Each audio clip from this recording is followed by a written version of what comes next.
Alors, j'ai une petite surprise pour vous, parce qu'on avait préparé cette table ronde, mais il s'est passé des choses cet après-midi, donc, et ce matin. Donc, je voulais quand même vous donner un petit aperçu de ce qu'on a pu entendre dans la journée, et qui est très certainement un écho à ce que nous avons déjà partagé en préparant cette table ronde. Et je voulais que vous me donniez aussi, au cours de cette discussion, votre avis et votre vision sur des choses que j'ai pu entendre cet après-midi. J'ai entendu qu'il fallait beaucoup accélérer les rythmes d'adaptation, que ce qu'on faisait avant en 5 ans, il faut le faire en 10 mois. Alors ça, c'est intéressant parce que la notion de rythme et d'accélération, c'est toujours une question. Qui avait peut-être besoin d'un nouveau contrat social avec les collaborateurs, que c'était en raison de la technologie, mais pas que. Il y avait eu aussi évidemment l'effet Covid, mais qui a été lui aussi transformé par cette technologie. Qu'on avait toujours et encore un besoin plus fort, pas que d'innovation, mais aussi de R&D, et que vraiment cette partie recherche, elle devait être encore plus forte au cœur des entreprises.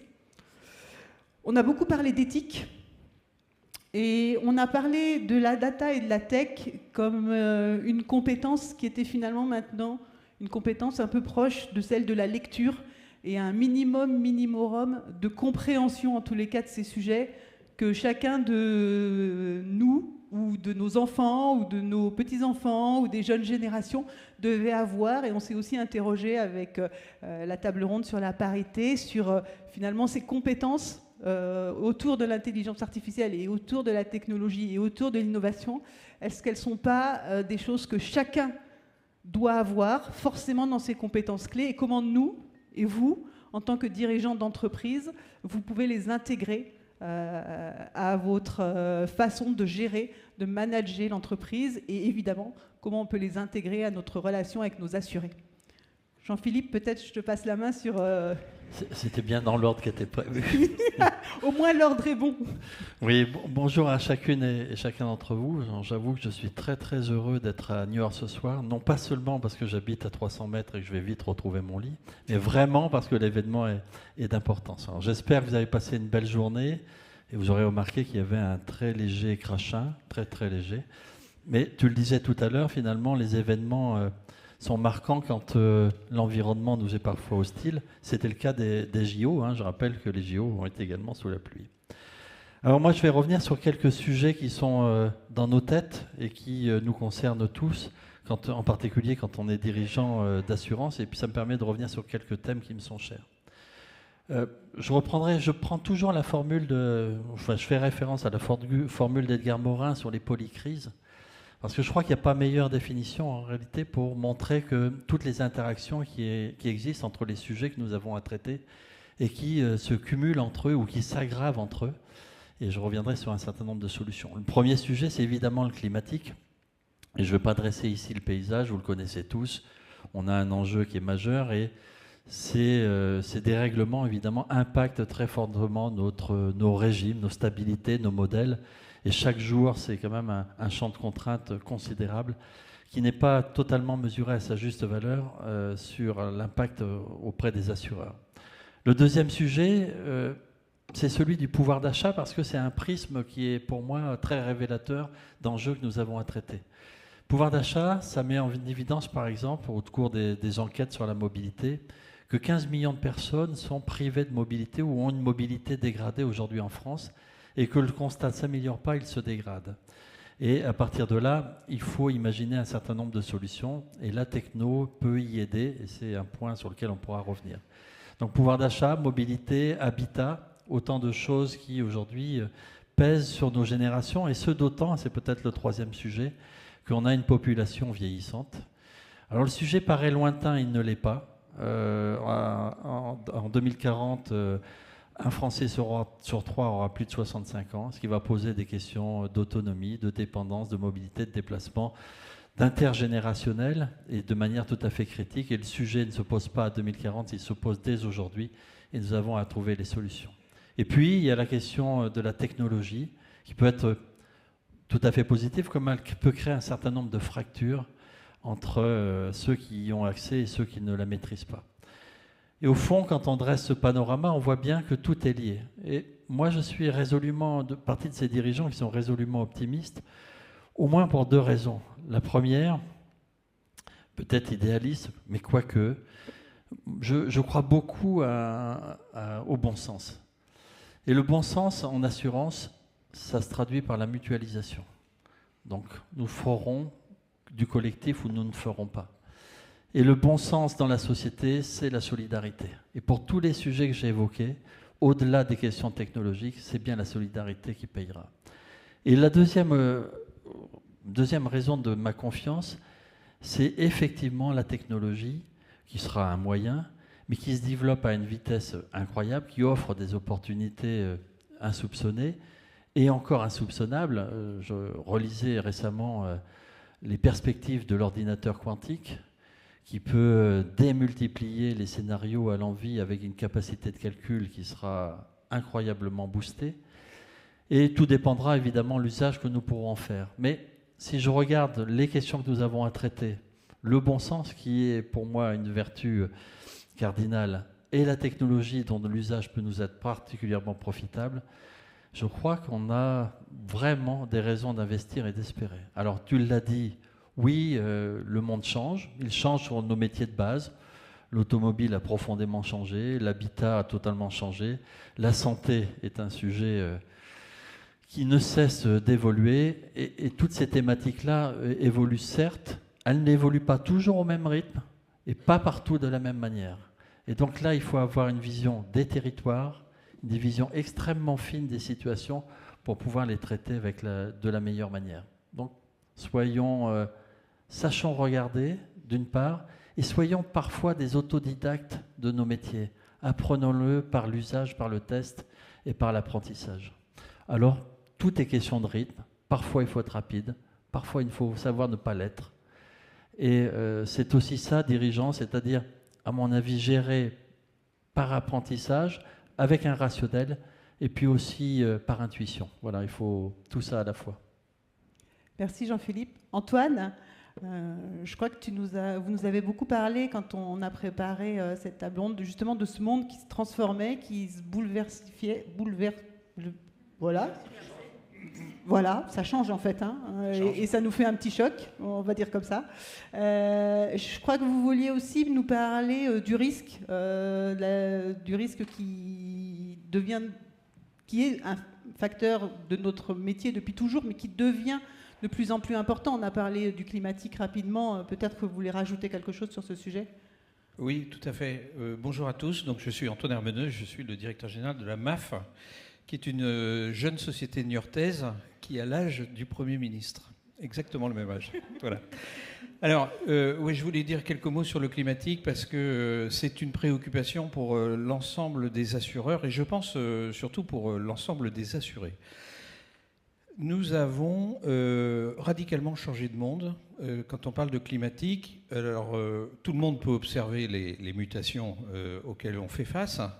Mais si on regarde quelques chiffres, et notamment ceux de la MAF et ceux de Covea, qui est l'entité qui regroupe MAF, MMA et GMF, ce qu'on voit, c'est que dans les dernières années, moi je suis rentré dans l'assurance en 97, et en 99, il y a eu une tempête monstrueuse, fin décembre, 2 tempêtes qui s'appelaient Lothar et Martin, et qui ont profondément marqué tous ceux d'entre nous qui œuvraient dans l'assurance à ce moment-là. Et en fait, de la période 99 à 2016, il y a eu des événements climatiques, jamais de la même ampleur que Lothar et Martin. Et pour les entités de Covea, ça a coûté 45 millions par an en moyenne sur ces 16 années-là. Et puis, après, arrive la période 2016 à 2021. Donc une période 2 fois et demi plus courte, hein, parce qu'on parle de 15 ans pour la première période, 6 ans pour la deuxième période. Et là, ce qui est extraordinaire, c'est qu'on a des climatiques tous les ans. Et on a des sécheresses chaque année. Alors, on continue d'avoir des tempêtes, on continue d'avoir des pluies, mais on a de la sécheresse chaque année. Mutation du climat. Et là, nos coûts, c'est 2 fois et demi par rapport à la période précédente. 2 fois et demi. Et puis arrive une période encore plus courte, avec une période d'observation, et nous, on aime bien les séries longues, mais c'est 2022-2023. 2022, sécheresse monstrueuse, vraiment extrêmement forte. Et puis, je vous rappelle, en 2023, des grêles notamment, tempêtes aussi. Et 2022-2023, c'est 2,5 fois plus cher que la période des 6 ans avant, qui elle-même était 2,5 fois plus chère que la période d'avant. Voilà. Pour un assureur, c'est ça que ça veut dire le climatique. Et donc aujourd'hui, les événements climatiques, c'est 40% de la prime pure habitation, par exemple. C'est-à-dire une part de plus en plus significative. Et nous avons écrit un livre blanc dans lequel on explique qu'à l'horizon 2040-2050, ça va encore progresser de 60%. Donc ça, c'est un premier défi, c'est le coût de ces événements climatiques. D'autant plus qu'en même temps, nos réassureurs, ils nous disent, nous, notre métier, c'est d'assurer des événements d'importance très forte et d'occurrence très faible. Donc, par exemple, c'est bien de couvrir Lothar-et-Martin. Par contre, quand vous avez une sécheresse tous les ans de la période de 2016 à 2021, ben là, vous vivez à crédit sur nous. Donc, on arrête, on ne joue plus, on se retire, on élève les priorités, on augmente le prix, et puis c'est à vous d'appeler les primes auprès de vos assurés. Un problème. Mutation climatique aussi, ça c'est pour les grands risques, hein, mais la mutation climatique, elle oblige aussi à chercher des énergies différentes et à économiser l'énergie qu'on a. Et ça pèse sur le sinistre de tous les jours. Alors les actuaires, ils appellent ça attrititionnel. Le sinistre de tous les jours, c'est la réparation automobile, où on voit bien que le coût de la réparation automobile flambe, 9,7 sur les 2 dernières années, par exemple. C'est-à-dire 2 fois l'inflation. Et puis sur les 6 dernières années, c'est pareil, il y a toujours un écart de 4% avec l'inflation. Donc des coûts qui flambent, tout simplement parce que nos amis constructeurs automobiles, eh bien, ils financent le coût de la transition énergétique en majorant notamment le prix des pièces détachées, et puis le coût de la main-d'œuvre suit. De la même façon, toujours le climatique, il génère de nouvelles normes en matière de construction. Et l'indice de la construction cette année, c'est 7,2%. Vous voyez, ça n'a rien à voir avec l'inflation. Et tout ça, c'est des coûts pour les assureurs. Donc, qu'est-ce que ça a comme conséquence sur le moyen terme et le court terme? C'est le renchérissement de la prime pure, c'est-à-dire du coût du risque. Aujourd'hui, probablement, chez un certain nombre d'acteurs, le tarif ne reflète pas le coût du risque. Voilà. Et donc, ce qui est à venir, c'est probablement des ajustements tarifaires. On ne sait pas. Chacun ira avec son rythme, sa stratégie, mais probablement quand même le coût de l'assurance devrait augmenter. Deuxièmement, le contenu des contrats va s'adapter. Il y aura de plus en plus de franchises, il y aura de plus en plus de règles d'exclusion, il y aura de plus en plus de segmentation. Tu as parlé de mutualisation, bien évidemment, il continuera d'y avoir de la mutualisation, encore il faudra y veiller, mais il y aura aussi de plus en plus de segmentation, et notamment de segmentation tarifaire. C'est un fait parce que c'est ça l'adaptation finalement au climat. Et donc, ce qu'on peut imaginer, alors comme réponse des assureurs, c'est très probablement d'abord rehausser les primes, très probablement aussi segmenter, très probablement encore utiliser des outils de cartographie de plus en plus fins, et puis jouer sur la prévention. Sur la prévention, on est très loin d'avoir exploré toutes les pistes. On a, grâce à nos outils cartographiques, grâce aux outils météorologiques qui existent, une capacité à avertir nos assurés. Le meilleur risque, c'est celui qui ne survient pas, ou en tout cas qui ne cause pas de dégâts, et c'est parfois le cas. Et ça passe par la prévention pour éviter effectivement les conséquences de ces risques. J'ai été sans doute trop long. Mais, très intéressant, donc jamais trop long. Et pour tous, juste pour terminer, sans doute un devoir de pédagogie, parce que je pense que le grand public, il ne comprend pas encore ça. Déjà, nous, assureurs qui sommes habitués aux séries longues, on a mis un petit peu de temps à s'en rendre compte et à l'appréhender. Et je pense que le grand public, ça va être compliqué aussi pour lui de comprendre ça, que l'assurance, elle est là pour les gros coups. Il y a dans la salle le directeur de l'indemnisation de la MAF, que je vous invite à préférer, qui me dit sans arrêt qu'il y a des gens qui téléphonent pour 80 €, une indemnisation de 80 €. L'assurance, je pense, ne sert plus à ça. dans l'avenir. Maintenant, c'est un tout petit peu long, mais... Je pense qu'Antoine est sur le point de livrer ses tarifs et je ne voudrais pas qu'on l'arrête en si bon chemin. Bon, alors Antoine, ce tarif... Ben nous, on s'aligne sur la Massif, on fait 5% de moins.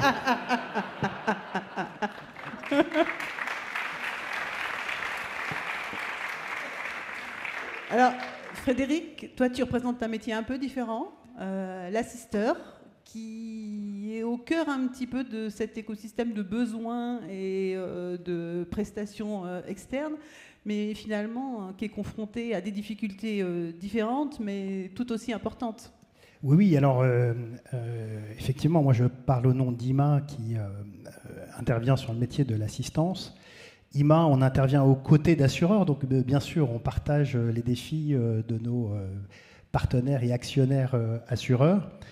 Tu as parlé de la mobilité, du vieillissement de la population, du climatique, tout ça c'est des choses sur lesquelles on travaille pour mieux prendre en charge les bénéficiaires au moment de leur sinistre, mais aussi avant dans la prévention et puis également après dans une autre forme de prévention. Mais là, ce dont je voulais parler, c'était plutôt de défis propres au métier de l'assistance. Et j'en vois globalement 3 qui nous interpellent et nous obligent aussi à nous poussent dans des logiques de place. Le premier défi, c'est voilà, notre métier à nous, c'est d'être un orchestrateur entre des bénéficiaires et des prestataires. Et on constate que beaucoup des métiers de nos prestataires sont en tension aujourd'hui. Le rapport au travail a un peu changé. Ces métiers sont sous contrainte. Voilà, comportent pour la plupart des risques. Je pense aux dépanneurs remorqueurs qui ont des astreintes à faire. Je pense aux aides ménagères qui se rendent au domicile des bénéficiaires. Je pense aux couvreurs qui travaillent beaucoup au moment des tempêtes. Et donc ça menace un peu notre capacitaire réseau. Et ça nous pousse à réfléchir avec notre syndicat, l'Union des assisteurs, à comment revaloriser des filières de nos prestataires, voire à nous impliquer un peu plus dans l'exécution des prestations que nous faisons. Le deuxième défi dont je voulais parler, c'est, alors lui, pour le coup, il est technologique. Il est lié aux véhicules connectés. Pendant longtemps, on a parlé des véhicules connectés, on va pouvoir faire de la maintenance prédictive, etc. Et il se trouve que la technologie maintenant est mature, c'est-à-dire que les véhicules peuvent envoyer des données individualisées et on peut interpréter des données individualisées de véhicules. Et ça nous interpelle beaucoup parce qu'à partir du moment où, à distance, on est capable de diagnostiquer une panne et voir à distance de prendre la main sur un véhicule et de régler la panne, soit parce qu'on recalcule un calculateur, on reprogramme des injecteurs, etc., eh ben on fait un peu le métier de l'assistance en amont. Et donc là aussi, ça nous pousse à nous poser des questions et à nous rapprocher d'écosystèmes de réparateurs automobiles, de constructeurs automobiles pour réfléchir à notre place demain dans le métier de l'assistance grâce à ces technologies. Et puis enfin, le dernier défi que l'on a, c'est celui de la RSE. On missionne des prestataires qui ont un impact environnemental. Aujourd'hui, il n'y a pas de solution à des grosses dépanneuses remorqueuses qui sont plutôt au diesel. Et donc, on essaye d'œuvrer à les envoyer à bon escient et donc à détecter tous les cas de fausses pannes. Un voyant allumé sur un tableau de bord, ce n'est pas forcément un cas de dépannage remorquage. Donc on forme nos collaborateurs à détecter ce type de choses et on accélère aussi dans le dépannage sur place qui mobilise d'autres moyens et qui génère également de la satisfaction client. Merci Frédéric. Romain, je te passe la parole, peut-être sur un sujet un tout petit peu différent, mais connexe, qui a été un peu abordé. On voit quand même qu'on est tous confrontés à des problématiques qui sont à la fois complexes et importantes, tant en termes de coûts qu'en termes de position dans la société, que notre rôle. On a parlé au début de la compétition, on a parlé de French AssureTech. Frédéric a abordé la notion de place en disant il va peut-être falloir aussi que sur tous ces sujets, on ait des réflexions plus collectives, plus de place, parce que nos concurrents sont peut-être pas forcément ceux qu'on voit en direct dans l'écosystème qui font le même métier que nous, mais des gens qui sont un peu dans l'écosystème, mais avec une autre place. Je crois que tu voulais partager aussi ta vision de cette chose-là. Non, mais effectivement, on parle pas mal de géographie en fait. Et dans notre métier aujourd'hui, notre environnement géophysique, il évolue, mais l'environnement de marché, il bouge très vite aussi, avec des stratégies industrielles qui ont été lancées il y a quelques années. Je pense notamment au marché de l'auto, où on voit une combinaison assez redoutable se mettre en place entre les banquiers et les constructeurs automobiles. Et c'est vrai que souvent, parfois, on regarde ces startups, ces jeunes pousses qui nous challengent à raison sur cette capacité à aller plus vite. Et en même temps, on est dans un business qui est un petit peu attaqué par des dinosaures finalement, qui sont là depuis un certain temps et qui vont peut-être pas forcément nous faire le plus mal par, je dirais, le prisme de la technologie, mais par la question du parcours client et d'un modèle de distribution sur lequel ils sont en train de se repositionner. Vous pensez au leasing aujourd'hui qui est en train de de gagner la bataille de, je dirais, l'accès à la mobilité pour les véhicules neufs et les véhicules d'occasion. Si vous prenez la LLD, donc la location de longue durée, où vous encapsulez l'assurance, l'assistance, le financement et le véhicule, pour les 3 grands assureurs B2C que nous sommes, enfin les 4 avec Allianz évidemment, pour l'assisteur IMA autour de cette table, ça pose des questions de finalement comment on s'organise. Renault Santander au printemps dernier, Crédit Agricole qui deal avec Stellantis, bref, je ne vais pas revenir sur Société Générale et BNP. C'est des acteurs qui ont une certaine surface, un certain poids. Et en fait, moi, la question que je trouve intéressante dans le lieu où on est ce soir, c'est quel commun on réinvente ensemble dans un 21e siècle où est-ce qu'on aura seul la taille critique pour adresser ces sujets-là ? On le voit bien, à une époque avec IMA, on a pris position sur ces sujets d'assistance. Cette question du climat, cette question technologique, cette question des mouvements de marché, quand on articule tout ça, ça vient, je trouve, amener un beau challenge pour l'assurance et pour les entreprises niortaises qui sont sur un territoire économique, un territoire physique. C'est comment on se réorganise, comment on trouve des points de convergence. Parce que quand nous, on projette un peu sur notre portefeuille l'impact de ces nouveaux acteurs du leasing et du financement et de la mobilité as a service, pour les assureurs auto qu'on est, alors il n'y a évidemment pas que l'auto dans notre portefeuille, mais ça représente une part assez importante de notre chiffre d'affaires, la rupture, elle est là, elle arrive, elle est annoncée et elle va être assez redoutable. Donc voilà, je pense qu'il y a cette question des réponses de place à apporter. Certaines ont été déjà, je dirais, imaginées et elles sont réelles. Et probablement, et le climat est un bon inducteur sur ce terrain-là aussi, hein, dans le monde de l'habitation, comment on arrive à se refédérer parce que effectivement, aujourd'hui, en face, des acteurs qui sont très proches de nous arrivent encore à trouver des terrains d'entente. Hier, on a annoncé le nouveau système de paiement par SMS des banquiers. Ils arrivent à se mettre d'accord entre eux sur des sujets qui ne sont pas simples et pourtant ils sont concurrents sur un paquet d'autres sujets. Je pense que c'est un bon sujet pour French AssureTech pour justement amener des réponses qui soient des réponses, je dirais, verticales d'entreprise, mais aussi des approches un peu plus horizontales où on se coordonne et où on ne mise pas que sur nos directions de l'innovation qui ont un rôle à jouer là-dessus, hein. Mais on le voit bien sur ces sujets-là, il faut que ça implique, je dirais, tous les métiers et pas seulement certaines équipes qui sont un petit peu, je dirais, en première ligne ou parties devant, parce qu'après, derrière, on a des trajectoires industrielles à faire bouger et avec en face, une fois de plus, des acteurs qui ont une force de frappe qui est assez impressionnante. Isabelle, je ne sais pas si tu veux rajouter quelque chose. Tu as un profil un peu particulier ce soir puisque tu es membre du COMEX d'Alliance, mais tu es surtout là comme présidente de Parité Assurance. Et je pense que ça, c'est intéressant parce qu'on a parlé de French AssureTech et de cette union qu'on a pu avoir, mais toi, tu connais aussi, alors via le biais de la parité, mais vous avez déjà aussi embrasser cette dynamique de coopération, de vous réunir alors que vous êtes concurrentes mais que vous pouvez avoir des projets communs.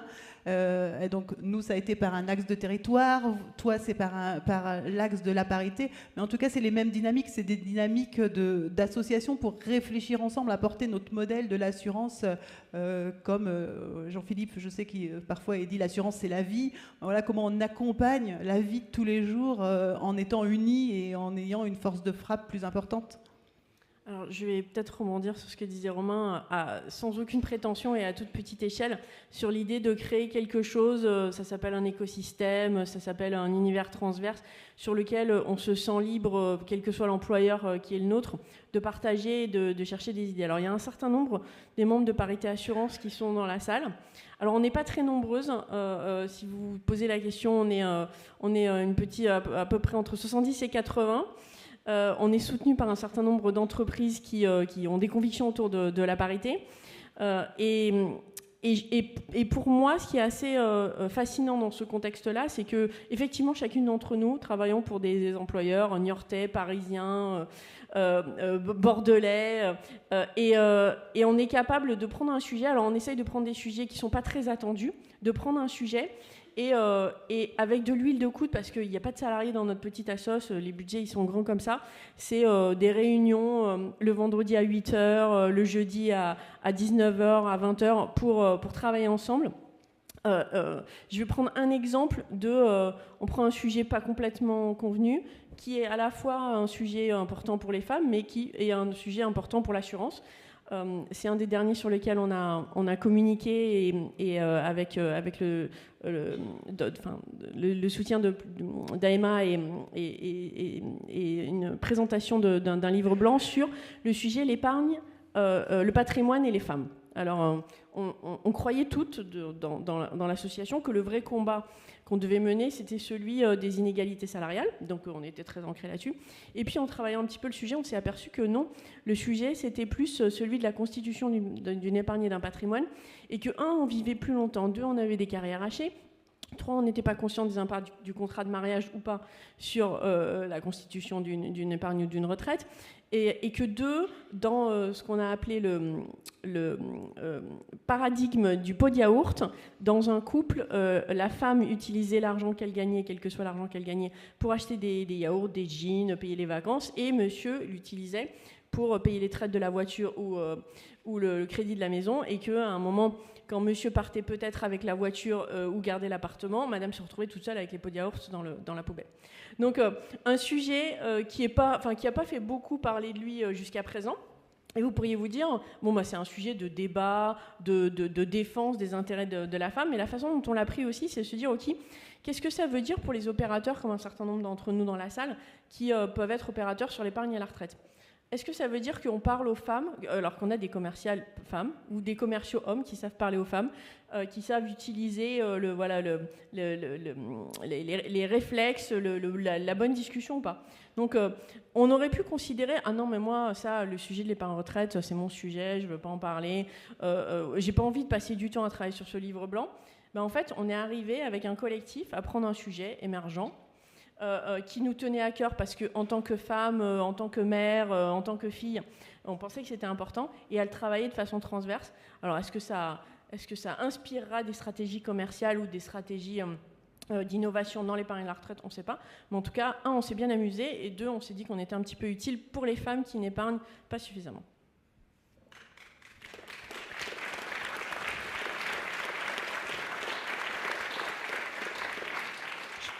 Je crois que tu as un peu la réponse déjà. Est-ce que ça intéresse ? Donc, je peux donner des conseils aux femmes au cocktail. Et peut-être aussi dire que Parité Assurance, c'est aussi mixte. On a effectivement, alors c'est tout un sujet, la parité c'est 50-50. Là je décris ce travail-là, on a travaillé entre femmes de cette association. On fait un certain nombre d'événements avec des hommes. D'ailleurs, si certaines femmes de vos comités exécutifs sont intéressées à rejoindre Parité Assurance ou que vous-même vous voulez nous soutenir, on recrute dans un univers qui n'est pas extensible. Et peut-être pour mettre un autre petit sujet. Alors là, il est encore plus émergent que mon truc sur l'épargne et le patrimoine des femmes. C'est le sujet dont on a discuté un peu dans une table ronde tout à l'heure, quand on l'a proposé au IN. Je crois que Pascal et toi, vous nous avez dit, mais c'est n'importe quoi ce sujet, on ne comprend même pas de quoi il parle. Peut-être que tu peux le redonner, le sujet. Voilà, donc le sujet, c'était, encore une fois, sous un angle féminin, mais ça pourrait être un angle agisme, ça pourrait être un angle autour de racisme, etc.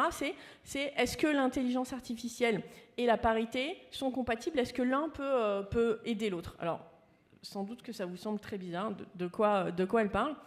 Donc c'est un des sujets sur lesquels, dans l'association, on veut travailler collectivement, encore une fois, dans les différentes membres, partant du principe que l'intelligence artificielle n'est que, on va dire, une traduction mathématique d'échantillons tests et de principes algorithmiques, et que donc si vous lisez ce livre que j'adore, que j'ai déjà montré tout à l'heure, et tout ce qui est écrit Aurélie Jean, l'intelligence artificielle n'est pas paritaire, et l'intelligence artificielle n'est pas indemne de ségrégation, et comme une fois que l'intelligence artificielle qui s'appelle intelligence a fait tourner un modèle, on va croire que l'intelligence est intelligente et que donc elle est la raison, et qu'une fois qu'on aura insufflé ces algorithmes biaisés à l'intérieur de nos systèmes de gestion, de distribution commerciale, on aura oublié que c'est faux, et on croira que c'est la raison et que c'est la vérité. Donc on s'empare de ce sujet. Alors ça vous semble un peu peut-être ésotérique, mais sincèrement je pense que c'est clé, y compris pour les femmes qu'on représente dans tout notre secteur, mais pour les entreprises qu'on est. Parce que garbage in, garbage out, si on construit des dispositifs sur des hypothèses fausses, enfin c'est le principe même de l'économétrie ou des maths, on a une mauvaise solution. Donc un des premiers sujets autour de ce sujet IA et parité, c'est le sujet des biais de genre et de l'algorithmie. Alors ça marche aussi pour les biais d'âge, les biais de handicap, etc. Et puis un autre sujet qu'on trouve être un corollaire sur lequel on veut se mobiliser, c'est le sujet de l'engagement des filles dans les carrières scientifiques qui leur permettent d'aboutir à des rôles de data scientist. Parce que si en 4e on leur dit qu'elles ne sont pas bonnes pour faire de la physique, pas bonnes pour faire pour les maths, progressivement quand elles avancent sur leur chemin, elles ne font pas des maths et donc effectivement elles ne sont pas data scientists. Je disais tout à l'heure que quand j'étais à l'ENSAE, il y a un certain temps, on était 15% de filles, 10% de filles, aujourd'hui elles sont 18%. C'est longtemps après, c'est énorme. Ça veut dire qu'on ne crée pas un mouvement et un vivier. Et on pense en tant que femme de l'assurance qu'on a besoin de la créativité féminine dans ces métiers-là aussi, et qu'on a un rôle à jouer à sensibiliser. Donc c'est deux exemples complètement différents sur lesquels on va dire ils sont un peu émergents, peut-être qu'ils n'intéressent aucune entreprise à fond, mais peut-être qu'ils généreront un intérêt. Et on considère que c'est un peu notre job aussi en tant que petite association de lancer un débat et voir si ça prend. Merci Isabelle. Il ne nous reste pas beaucoup de temps, mais je voudrais qu'Isabelle me tend un peu la perche sur l'intelligence artificielle. C'était un des 3 sujets du IN avec le cyber et le climatique. C'est évidemment un sujet qui est à la fois très à la mode, mais quand même très préoccupant. Parfois, il y a des sujets qui sont à la mode et pas préoccupants dans notre réalité quotidienne. Aujourd'hui, vous, chacun de vous, si je vous demandais autour de cette technologie-là, quels sont vos questionnements majeurs et je pense peut-être dans une phase plus tournée vis-à-vis de vos équipes, de vos collaborateurs, ce que ça veut dire pour vous, chez vous, dans vos organisations aussi, parce que quand on a échangé, quand on a travaillé, on s'est dit aussi que peut-être ça c'est des technologies qui amenaient à manager l'entreprise différemment, à la piloter différemment. Donc si chacun de vous deviez me donner une illustration des impacts que vous imaginez, forts, moins forts, ça pourrait être une belle conclusion pour cette table ronde. Antoine ? Je veux bien me lancer. Moi, je pense que l'intelligence artificielle, j'ai une petite méfiance. C'est-à-dire que je pense que c'est là pour nous éclairer, c'est pas là pour nous éblouir. Or, on nous promet régulièrement le miroir aux alouettes, et ça, je n'y crois pas.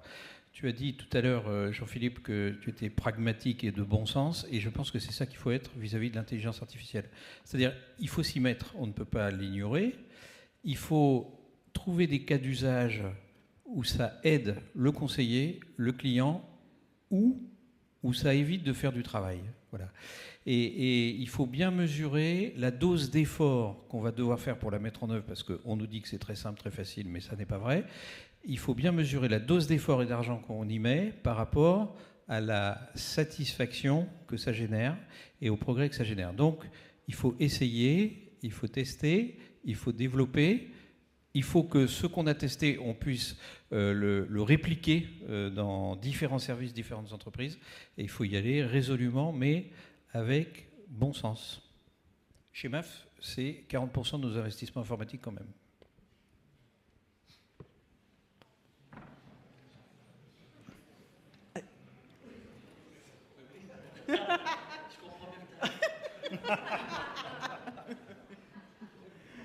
Pour ceux qui n'ont pas entendu, Jean-Philippe a dit « je comprends mieux le tarif ». Frédéric ? Oui, je crois que l'impact de l'intelligence artificielle s'apprécie aussi selon les secteurs d'activité, qu'il y a des secteurs qui seront plus ou moins impactés. Moi, je parle au nom de l'assistance. Nous, notre conviction dans l'assistance, c'est que l'intelligence artificielle va nous déplacer, mais ne va pas nous remplacer. Le métier de l'assistance, c'est porter secours, porter assistance. Donc il y a une composante humaine qui est propre, qui est vraiment dans l'ADN du métier de l'assistance. Et celle-ci, il sera compliqué de la remplacer. Pour autant, tous les cas d'assistance ne sont pas des cas aigus qui nécessitent une gestion du stress, une gestion des émotions. Et on voit bien que dans certains cas, quand on tombe en panne de batterie en bas de chez soi, il n'y a pas d'urgence et que ces cas-là peuvent être réglés par une intelligence artificielle ou par de l'automatisation couplée à une intelligence artificielle. Donc ça va nous déplacer à la fois dans les populations de col bleu et de col blanc. Il n'y a rien de péjoratif dans ce que je dis. Les cols bleus, ils vont être un peu déplacés par cette automatisation, mais en même temps, ça va leur permettre de mieux prendre en charge des cas d'assistance aiguë. Et puis, l'intelligence artificielle impacte énormément aussi les cols blancs. Je tombais sur une étude de Liver Wyman qui disait que en fait, 60% des cols blancs s'interrogent et sont un peu persuadés que l'intelligence artificielle va tamponner leur métier. C'est vrai que sur ChatGPT, aujourd'hui, on peut poser des questions d'1,5 million mots. 1,5 million mots, on met un rapport dans ChatGPT, on demande une synthèse. Et voilà, chez IMA, on produit beaucoup de reporting pour nos clients. Bon, voilà, les reporting, on peut leur demander une synthèse et on apporte de la valeur grâce à l'IA. Donc, c'est cette notion d'IA qui va nous déplacer, mais pas nous remplacer. À ceci près qu'il faut être vigilant. Voilà, en tant que dirigeant, il faut acculturer nos collaborateurs, insister sur la formation, leur donner les outils pour leur permettre de s'approprier concrètement la puissance de l'IA et qu'ils organisent ce déplacement et qu'ils ne subissent pas finalement un remplacement. Et puis je terminerai avec cette prédiction quand même de Sam Altman, le fondateur d'OpenAI, qui disait que bientôt des entreprises valorisées à plus d'1 milliard de dollars existeraient avec un seul employé, un entrepreneur et une IA. Et ça, quelque part, ça nous interpelle sur la puissance de disruption de ce type de modèle et on doit rester vigilant vis-à-vis de ça. Oui, bon, je pense qu'on peut tous regarder le verre à demi plein ou à demi vide. Le sujet est posé sur la table et je pense qu'on a quand même une chance d'être une génération qui dispose de plusieurs solutions qui sont sur la table et qui justifient, j'aimais beaucoup ce que tu as dit, l'esprit critique. Et l'esprit critique, c'est d'avoir de l'objectivité par rapport à ces solutions ou à ces situations. Et le juge de paix, le plus généralement, c'est le monde réel. Au fond, nos entreprises, elles sont plongées dans le monde réel. Et ces technologies ne seront acceptables, ou en tout cas, n'atteindront l'acceptabilité, que si plusieurs cases sont cochées. Si elles sont effectivement, par les cas d'usage, performantes économiquement, et peut-être que ça réglera un certain nombre de questions de gains de productivité utiles, mais socialement, de manière sociétale, et avec le garde-fou éthique qu'on n'a pas abordé. En fait, ces cas d'usage n'auront de valeur que si elles remplissent ces différentes cases. Et le corps social, je pense, le perçoit et le comprend. Comprend qu'on est rentré dans une ère où il va falloir bouger, mais qu'au fond, on ne pourra bouger que si on a exploré ces champs-là. Donc, on a une formidable chance d'être dans un environnement, certes, compliqué et en mutation, mais dans lequel nous sommes des acteurs parce que nous conservons le sens critique par rapport à ces éléments technologiques. Donc, à nous de prendre la main. Romain, Isabelle ? Non, mais enfin, moi j'ai commencé à bosser dans les années, fin des années 2000 dans une agence digitale et c'était l'époque d'Internet et effectivement le sujet était souvent un sujet logé dans les directions de la communication et puis après ça a intéressé le marketing, puis doucement mais sûrement à la direction de la stratégie, la DSI évidemment. Et cette question, elle est remontée, et c'était un moment où finalement les sites et les applications, il y avait des assureurs qui se posaient parfois encore la question de l'utilité ou la pertinence de ce type de dispositif. Aujourd'hui, même si parfois on a des approches différentes, personne ne songerait à débrancher son site internet, je pense, par rapport à la place qu'il a pu prendre dans le modèle de flux et dans le parcours. Là, sur la question de l'IA, on voit bien qu'on arrive sur un nouveau chapitre de cette transformation. Il y a eu une phase up, c'est monté très fort, très haut, et là ça dégonfle un peu, mais souvenez-vous de la bulle Internet, ça a gonflé très fort, ça a explosé, on n'en a plus trop entendu parler, et c'est revenu très violemment, en fait, après une phase de, je dirais, digestion, compréhension de cette technologie qui est en train de s'installer. Nous, ça nous interpelle à la Maïf parce que, autant je dirais la question digitale de première génération, on l'a essayé de l'articuler avec nos réseaux traditionnels. Là, la particularité de cette techno, c'est qu'elle percute directement le modèle relationnel. Je ne sais pas si vous avez vu le film Her il y a quelques années avec Joaquin Phoenix et Scarlett Johansson. Je vous invite juste à le regarder parce qu'en fait, c'est assez, comment dire, alors c'est de la fiction, mais malgré tout, nous, ça nous interpelle sur cette capacité demain de cette solution à pouvoir 24/24, 7 jours sur 7, amener quand même une capacité de réponse de premier niveau, très empathique, très agréable, toujours accessible. Quand notre secret sauce Maïf, on l'a longtemps en fait et on continue à la faire avec justement cette question des hommes, des femmes, des gestionnaires et des conseillers qui sont disponibles, qui ont cette capacité d'écoute qu'aura jamais un canal internet qui est froid, qui est chiant, pardon, mais là l'IA, elle arrive quand même à aller sur ce terrain-là. Et donc je pense que ce qui nous attend quand même, c'est alors déjà une question de fond sur comment on va l'intégrer dans nos entreprises et nos organisations. Quel est un peu le contrat social qu'on va vouloir écrire avec nos équipes entre cette machine et ces humains et finalement avec la place qu'on va bien vouloir lui donner. Ce qui est certain, c'est que ça va amener des gains techniques, non techniques, c'est assez probable, mais le vrai sujet, ça va être l'attente de notre sociétariat et je dirais sa capacité à accueillir demain soit un gestionnaire Maïf Forever, ou peut-être aussi parfois ce besoin d'avoir accès maintenant à 23h37 parce que demain il faut que je télécharge l'attestation scolaire, je suis complètement à la bourre et moi j'ai 25 ans, 30 ans, 35 ans, je fonctionne déjà en langage vocal, je suis passé à autre chose dans les usages, ça va très vite et nous le défi qu'on a devant nous en tout cas aujourd'hui, c'est comment on accompagne 4 générations dans l'entreprise et plus dans la société qui ont des usages très différents, très fragmenté, avec un modèle relationnel quand même un peu cohérent. Ça, on n'a pas craqué le sujet, mais c'est devant nous. Isabelle ? Alors peut-être, parce que j'ai trempé dans la culture anglo-saxonne ou américaine un peu trop longtemps, je vais dire que j'espère, au moins dans un premier temps, peut-être pas après une bulle et après une deuxième vague, comme tu le décris, Romain, qu'on peut faire de l'IA heureuse et positive. D'abord parce que souvent les gens qui travaillent sur l'IA dans nos équipes, on en parlait un peu aussi tout à l'heure, c'est plutôt des gens pas classiques, drôles, avec plein de talents, créatifs. Et c'est un plaisir que ces équipes-là, je sais que dans mes équipes, voire dans mon entreprise, cette équipe autour de l'IA, c'est un peu le poumon, l'énergie, la bonne humeur pour tout le monde. Alors souvent très jeunes, des alternants, des matheux qui jouent de la guitare électrique, qui font du ski sur bosse, des trucs, des talents et des parcours incroyables. Donc ça, c'est ceux qui vont la construire, cette intelligence artificielle, et je pense qu'ils peuvent apporter une énergie différente, des profils différents à nos entreprises. Et ensuite, il y a évidemment tous nos autres collaborateurs. Il ne faut pas qu'ils en aient peur.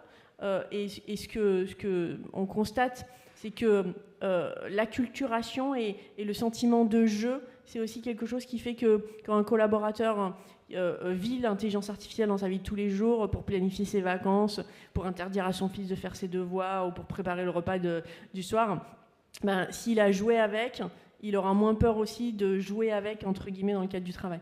Donc au moins au début, je ne sais pas pendant combien de temps, il faut se dire que c'est une énorme chance que ces nouvelles technologies, qui aurait imaginé qu'on aurait ça dans nos mains il y a même 5 ans. Donc d'être heureux d'avoir cette chance-là et d'essayer à la fois vis-à-vis de nos collaborateurs qui la construisent et vis-à-vis de nos collaborateurs qui l'utilisent, au moins pendant un certain temps, le faire dans la bonne humeur. Merci beaucoup. Merci à vous 5, parce que je crois que vous nous avez donné une vision heureuse et positive de la gestion de notre vie complexe de manipulateur du risque. Alors, on pourrait croire que c'est compliqué, que c'est triste, que c'est difficile. Et puis finalement, on voit à travers vous et à travers l'énergie que vous partagez, les convictions que vous avez, et on vous remercie encore de nous les avoir partagées, que nos métiers, c'est quand même des métiers vraiment formidables parce qu'ils sont au cœur de la vie de chacun de nos assurés, de chacun de nos collaborateurs, et que finalement, il n'y a rien de plus innovant et de plus moderne que l'assurance et l'assistance. Donc, merci à vous.